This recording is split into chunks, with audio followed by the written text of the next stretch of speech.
का वर्णन किस रूप में हमें प्राप्त होता है और वर्तमान में उनकी प्रासंगिकता क्या है, इसको लेकर के हम अपना शोधलेख जो प्रस्तुत करने जा रहे हैं। रागातिरोगा सेजा समूला इनासु सर्वे जगतो प्रभास्ता तमेक वेद्यम शीर्षा नमामि वेद आगम ज्ञानिश्चितता महति। स्वयं आयुर्वेदो निर्दिशते स्वभाव संसिद्ध लक्षणत्वात् भाव स्वभाव नित्यवा अनादित्वात् संपूर्ण विश्व में जब मानव इस धरती पर आया तो साथ ही साथ जो है रोग भी उत्पन्न हुए और रोग को उत्पन्न होने के साथ साथ रोग के प्रतिकार के लिए औषधियों का भी आविर्भाव हुआ। भारतीय संस्कृति और सभ्यता जितनी प्राचीन सभ्यता मानी जाती है और संसार के समस्त उपलब्ध साहित्य में से प्राचीन जो है हमारे वैदिक ग्रंथ है। वेद जो है वो चार है, ऋग्वेद, यजुर्वेद, सामवेद, अथर्ववेद। इन सभी में जो है हमें समस्त विधाओं का उपबंधन प्राप्त होता है। आयुर्वेद के विषय ऋग्वेद, यजुर्वेद की अपेक्षा अथर्ववेद में जो है अधिकता से पाए जाते हैं।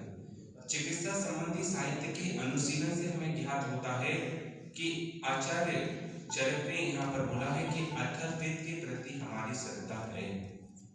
आचार्य सुश्रुत ने सुश्रुत संहिता में बोला कि चाहे वो आपका काय चिकित्सा हो, बाल रोग की चिकित्सा हो, आपके रसायन हो, वाजीकरण चिकित्सा हो, सभी प्रकार के सूक्त और मंत्र जो है हमें अथर्ववेद में प्राप्त होते हैं। और अथर्ववेद को ही विशद वेद भी कहा जाता है और साथ ही साथ इसे भेषज वेद भी कहा जाता है। अथर्ववेद की 9 शाखाएं हैं: पेपलाद, तोद, मोद, शौनकीय, जाजज, जलद, ब्रह्मवर्ग, देवदश और चारण वेद। उनमें से भी शौनकीय और पेपलाद शाखा जो है वो इस समय वर्तमान में प्राप्त होती है। अथर्ववेद में 20 कांड, 730 सूक्त और 5987 मंत्र जो हमें प्राप्त होते हैं। और अथर्ववेद के अंदर रोग के 3 प्रमुख कारण बतलाए गए हैं। पहला त्रिदोष, जो कि वात, पित्त, कफ ये 3 दोष होते हैं जिनके कारण रोग की उत्पत्ति होती है। साथ ही साथ शरीर के अंदर आभ्यंतर दोष जब उत्पन्न होती है संचित मनों की प्रवृत्ति के कारण, उससे भी रोग जो है उत्पन्न होती है। और तीसरा रोग का जो प्रमुख कारण है वह है जीवाणुओं का संसर्ग। अथर्ववेद आज से लगभग 6000 ईस्वी वर्ष पूर्व जो इतिहासकारों ने इसका काल माना है, वहां पर जर्म थ्योरी भी अथर्ववेद में प्राप्त होती है। जीवाणुओं और कृमियों के कारण, राक्षस और पिशाचों के कारण रोग होता है और यही इस वर्तमान में जो हम मास्क लगाए हैं उसका भी कारण जो है वो जीवाणु है। और अथर्ववेद में 4 प्रकार के चिकित्सा पद्धतियां प्रचलित थी उस समय: अथर्वणी, आंगिरसी, देवी और मानुषी। अथर्वा ऋषि ने जिस चिकित्सा का ज्ञान प्राप्त किया था उसे क्रम से उसका फिर प्रजा पर उपयोग किया, इसलिए इसे हम अथर्वणी चिकित्सा कहते हैं। आंगिरस से तात्पर्य है कि उनको ग्रंथियों का भी हमें ज्ञान था और ग्रंथियों से कौन कौन से स्राव निकलते हैं उसका भी आंगिरस के विद्वज्जनों को उनका ज्ञान प्राप्त होता था।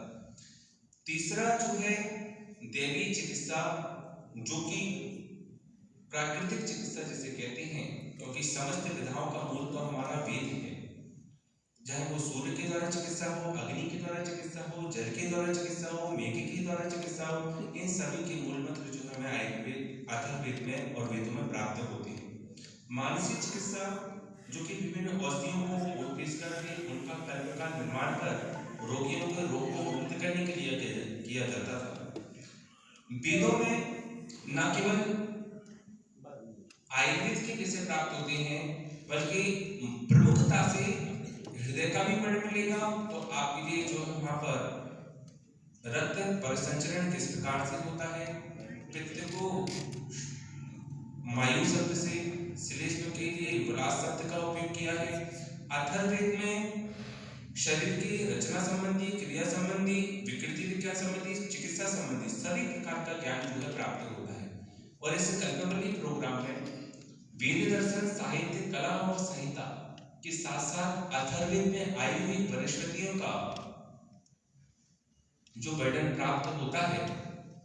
लगभग ऋग्वेद में 57 औषधियां, 89 औषधियां यजुर्वेद में और अथर्ववेद में जो है लगभग 279 औषधियों का वर्णन प्राप्त होता है।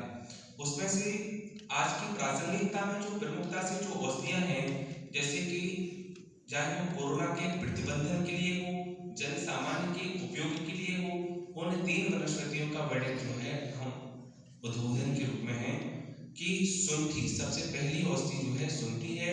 शुंठी जो है जिसे कि आद्रक जो होता है उसका शुष्क रूप जो है वो शुंठी कहलाता है। शुंठी मधुर विपाक वाली, कटुरस और लघु स्निग्ध गुण वाली होती है और शुष्क होने से इसको शुंठी कहते हैं तथा औषधियों में समस्तता से प्रशस्त होने के कारण इसे जो है महा औषधि कहा गया है और शुंठी को विश्व भेषज भी कहा जाता है। शुंठी का प्रयोग अलग अलग रोगों में करते हैं। आयुर्वेदीय चिकित्सक शुंठी के विभिन्न प्रकार की कल्पनाओं का प्रयोग करते हैं। शुंठी का प्रयोग जो है प्रसव के अनंतर जो दुर्बलता होती है वहां पर सौभाग्य शुंठी पाक का उपयोग किया जाता है। साथ ही साथ भोजन के प्रारंभ में यदि अदरक और नमक का सेवन किया जाए तो हमें अग्नि का प्रदीपन होता है और अग्नि प्रदीप्त होती है, साथ ही हृदय जो है हमारा बलवान होता है। अदरक का प्रयोग, शुंठी का प्रयोग अब जन सामान्य में जो है ज्वर लगातार बढ़ता जा रहा है तो आयुर्वेद की चरक संहिता में ऐसा वर्णन आता है कि किरात तिक्तम अमृता चंदनम विश्व भेषजम, कि यदि किरात तिक्त चंदन के साथ साथ गिलोय और सॉल्ट का यदि प्रयोग किया जाता है तो जितने भी आपके विभिन्न प्रकार के ज्वर विषम जल होते हैं उनका भी शमन होता है, दूर होता है। और ज्वर के अनंतर जो तृष्णा डेवलप होती है, हमें प्यास लगती है, उसके बाद भी वो व्यक्ति की प्रबलता के कारण ठीक नहीं होती, तो वहां पर हमें एक प्रिपरेशन देते हैं, उसका नाम होता है सडंग पावनी।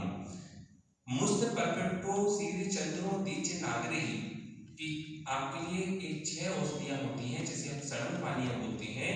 यदि उसका हम क्वाथ बनाते हैं, क्वाथ बना के पीते हैं तो उससे ज्वर के अनंतर उत्पन्न तृष्णा का भी शमन होता है। और शुंठी क्वाथ का प्रयोग किया गया जिसमें कि यदि शुंठी क्वाथ 1 महीने तक लगातार दिया जाए तो जो हमारे शरीर के अंदर दूषित जो अम्ल जो हमारे शरीर के अंदर संचित होकर के जोड़ों में रोग डेवलप करता है जिसे हम गॉउटी आर्थराइटिस कहते हैं, तो है 30 ml शुंठी क्वाथ यदि सुबह शाम लिया जाता है तो विदिन आपका 1 माह के अंदर जो है यूरिक एसिड, बढ़ा हुआ यूरिक एसिड का लेवल कम हो जाता है। और अथर्ववेद में इस प्रकार की वनस्पतियों का उल्लेख प्राप्त होता है जो कि वर्तमान में भी उतने ही प्रासंगिक है। पिपली जो है वह चरक संहिता में, सुश्रुत संहिता में दीपन, श्वास काशित का स्वरूप विरेचन के रूप में इसके संदर्भ में प्राप्त होते हैं। इसका स्वरूप लता होता है। इसके गुण जो है वह मधुर विपाक, कटु रस, अनुष्ण सिद्धवीर, गुण लघु स्निग्ध तीक्ष्ण होता है। जो पिपली होता है वह योगवाही रसायन के रूप में कार्य करता है कि जब कभी किसी भी रोगी को बहुत सारी दवा देने के बाद भी वह ठीक नहीं हो रहा है तो उसको हम पिपली का वर्तमान कल्प का प्रयोग कराते हैं। कि एक पिपली आपने लिया, छोटी वाली पिपली आती है, 2 आती है, एक बड़ी पिपली, एक छोटी पिपली। छोटी पिपली का उपयोग जो है आपको 1 गिलास दूध के अंदर पकाना है, उसके बाद दूध को पका करके उसको 1 दिन में 1 पिपली ऐसे 15 दिन तक वर्तमान क्रम से बढ़ाते हैं और उसके बाद उसको धीरे धीरे क्रम से कम करते हैं। इस प्रकार से पिपली वर्तमान कल्प का प्रयोग आपके अस्थमा के लिए और बहुत पुरानी से पुरानी आपकी खांसी है वो whooping कफ हो उसके लिए प्रतिसाई रोग जिसे कि हम राइनाइटिस कहते हैं उसके लिए बहुत ही अच्छा जो है इसका उपयोग होता है वर्धमान पिपली कल्प का प्रयोग। और पिपली जो है क्षतः प्रसव के लिए और जो प्रसव के दौरान जो कष्ट होता है उसकी शीघ्र प्रसूति के लिए पिपली और पुष्कर मूल चूर्ण 3 ग्राम पिपली चूर्ण और 3 ग्राम पुष्कर मूल चूर्ण का प्रयोग जो है हम 400 ml पानी में उसको पका करके उसको 100 ml डिकॉक्शन करने पर उसमें शहद और हींग मिलाने पर सत्य प्रसूति होती है। तो वर्तमान में इसका प्रयोग लगातार हो रहा है और साथ ही साथ जो है आज क्या है हमारी मकर संक्रांति का भी दिवस है। तो तिल जो है बड़ा प्रासंगिक विषय है और तिल आयुर्वेद के अंदर इसे मधुर विपाक वीर्य पोषण और गुरु स्निग्ध रस वाला कहा गया है। तिल का उपयोग आज जो है तिली के लड्डू बनाए जाते हैं। तो तिली जो होती है वह दुर्बलता को दूर करने में प्रमुख भूमिका निभाती है और इसका प्रयोग जो है सैया मूत्र जिससे कि जो छोटे छोटे बच्चे होते हैं उनको बिस्तर गीला कर लेते हैं उनके लिए तिली के लड्डू खिलाने का विधान है। और तिली के जड़ और पत्तों का जो पात होता है उसका हम पका करके अगर हम केशों को बालों को धोते हैं तो हमारे बाल जो है वो लगातार काले होते हैं घने होते हैं। तिल का प्रयोग जो है तिली का प्रयोग ही आयुर्वेद के विभिन्न प्रकार के प्रिपरेशन बनाने के लिए किया जाता है। तिली का बीज लेकर के चाहे वो आपका महामास तेल हो पैरालिसिस के केस में हो फेशियल पैरालिसिस के केस में हो कफवात का रोगी हो उन सभी में जो है तिली का तेल को आधार बना करके आयुर्वेदिक की विभिन्न कल्पनाएं महामास तेल महानारायण तेल उत्तम चुक्कादी तेल प्रसारणी तेल मरचादी तेल इन सभी में जो है आपका तिली का तेल का प्रयोग किया जाता है। और इस समय जो है कृमियों का वर्णन आचार्य ने किया है और कृमि जो है वो रोग के उत्पादन करने के लिए बड़ी महत्वपूर्ण भूमिका निभाती है। और इस समय जो रोग है वो भी एक प्रकार का रोग का कारण विषाणु है और उस विषाणु को दूर करने के लिए अथर्ववेद में बहुत सारी औषधियों का वर्णन किया है जिसमें विभिन्न प्रकार की औषधियों को स्वरस के रूप में कलके के रूप में क्वाथ के रूप में आसव के रूप में अरिष्ट के रूप में हम लेते हैं और उन औषधियों का हम धूपन भी कराते हैं जिसके द्वारा कि कृमियों का नाश होता है सूक्ष्म से सूक्ष्म कृमियों का नाश होता है। अजसरंगी हो गुगलू हो महावृक्ष हो नलिनी हो अश्वत्थ हो ये सभी औषधियों का धूपन रोग का नाश करने में महत्वपूर्ण भूमिका निभाता है।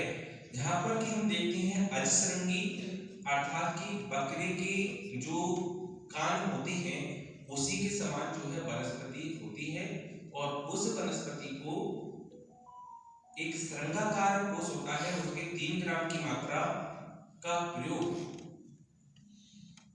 हवन कुंड में आप डालते हैं 3 ग्राम की मात्रा गुगलू डालते हैं उसी डालते हैं चंदन डालते हैं अलसी तिली इस सभी औषधियां सरसों डालते हैं तो वह औषधियों का जो धूपन होता है वह आपके कृमियों का नाश करता है। अभी तो कोविड आया है कोरोना है लेकिन पहले भी वायरस आए हैं और वो खत्म भी हुए और वेद मंत्रों के अंदर वैदिक ग्रंथों के अंदर अथर्ववेद के सूक्तों के अंदर वे निर्देश प्राप्त होते हैं जिनके द्वारा हम सदव्रत का पालन करके दिनचर्या और ऋतुचर्या का अनुशीलन करके हम पूर्व में भी रोगों से मुक्त हुए हैं और आगे भी हम रोग से मुक्त होंगे। तो उसमें ही तर्क होता है गुगलू। गुगलू जो है आचार्य भाव प्रकाश कार ने बोला है गुगलू प्रसिद्धम धूम साधनम। गुगलू जो है वह कटु विपाक उष्णवीर होता है, लघु स्निग्ध रुक्ष तीक्ष्ण गुण वाला होता है और रस में है कटु तिक्तरस वाला होता है। गुगलू का प्रयोग मेदो अनिल हराड़ा। आज जन सामान्य की समस्या जो है वह है कि लगातार जो है ब्लड प्रेशर बढ़ रहा है, रक्तचाप उच्च रक्तचाप से लोग सफर कर रहे हैं, पीड़ित हैं, प्रमेह रोग से जो है शुगर डायबिटीज के पेशेंट हैं। इन सभी लोगों में गुगलू कल्प का प्रयोग बहुत ही महत्वपूर्ण भूमिका निभाता है और इसके प्रसंग जो है आपके अथर्ववेद में प्राप्त होते हैं कि गुगलू प्रसिद्धम धूम साधनम। गुगलू का प्रयोग आपको धूपन के लिए भी करना है, लेकिन आचार्य चरक ने यहीं पर बोला कि मेदो आवृतवात के लिए आपके लिए गुगलू का प्रयोग करना है। कि गुगलू जो होता है उसके अंदर ऑलियो रेजिन एक कंटेंट होता है, रेजिन होता है, जैसे गोंद होती है, और गुगलू का प्रयोग जो है धूपन के लिए करना है। गुगलू कल्प जो है 3 ग्राम की मात्रा में, एक स्टडी हुई 16 ग्राम की 3 ग्राम की मात्रा में यदि 4 बार देते हैं तो है विदिन 1 माह के अंदर 2 किलो वजन जो है कम हो जाता है। इसके लिए आपको अन्य औषधियां, अन्य पद्धति की ओर जाने की आवश्यकता नहीं है।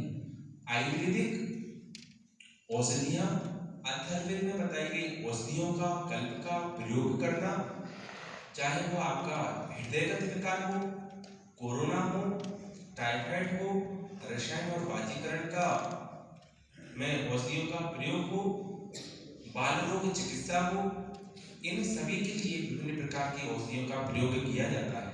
और अथर्ववेद के अंदर जांगन औषधियां, वानस्पतिक द्रव्य, खनिज द्रव्य, इन सभी का वर्णन प्राप्त होता है, जिसमें से कुछ वनस्पतियों का अभी वर्णन आपके लिए पढ़ा। धन्यवाद।